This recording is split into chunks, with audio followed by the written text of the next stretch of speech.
Thank you, Mr. Chairman.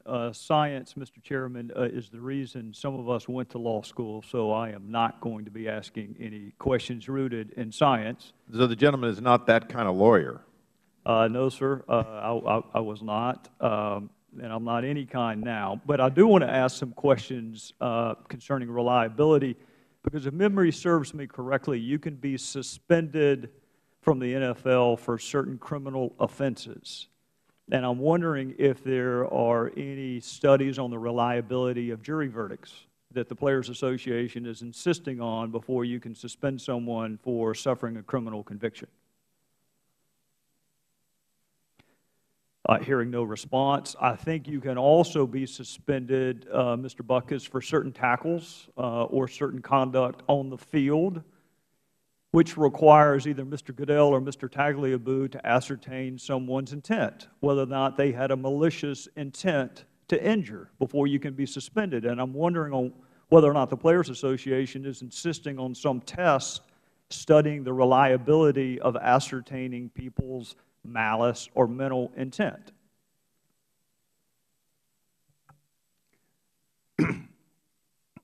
That wasn't going on when I was playing. There were no rules. I'm not aware of any test now where they have scientifically tested Mr. Goodell's ability to ascertain people's intent when they go to tackle someone. But here's the big issue to me. You can be suspended for trafficking an HGH. That would be a crime. So you can be suspended for that, right?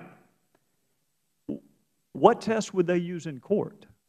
If you can be suspended for the conviction, and that test is good enough for the Players Association, why can't that same test be good enough in this realm?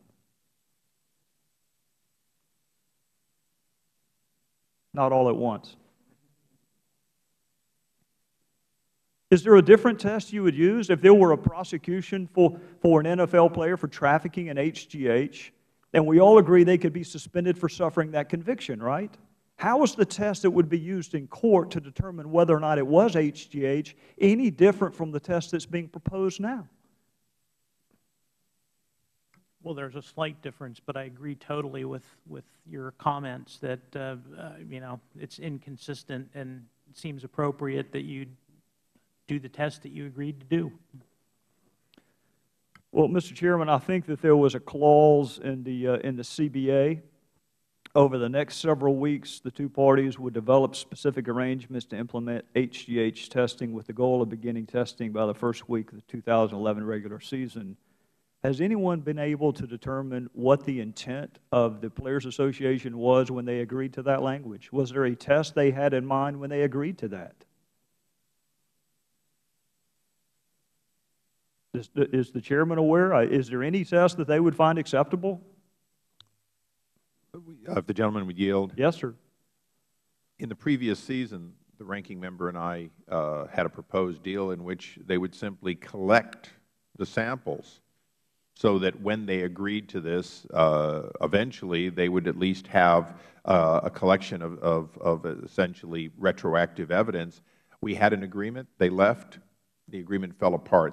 They refused to have even the collection. So I guess I'd have to tell the gentleman that one of our frustrations is they wouldn't even agree to eventually have a test once they agreed to it. And that's been one of the frustrations is ranking member and I personally met and thought we had an agreement, and it then got reneged on by one side, and to our, I think the detriment of the players' well-being. Well, I'll close with this, Mr. Chairman, because I just can't unlock this conundrum. You pick your favorite player. Mine would happen to be a Dallas Cowboy, but pick your favorite player can be suspended from the NFL if they suffered a conviction for trafficking an HGH. After a court case, after due process, if they're convicted, they can be suspended. How is the test that would be used to lead to that conviction different than what is being proposed in this setting? If it's good enough for that way to be suspended, why is it not good enough for this way? Is the science somehow different in a courtroom than it is outside the courtroom? Not that I'm aware of, no. I would welcome the opportunity to ask the Players Association that question, but I won't get it today, so I would yield back. I thank the gentleman and thank him for his insightful questions.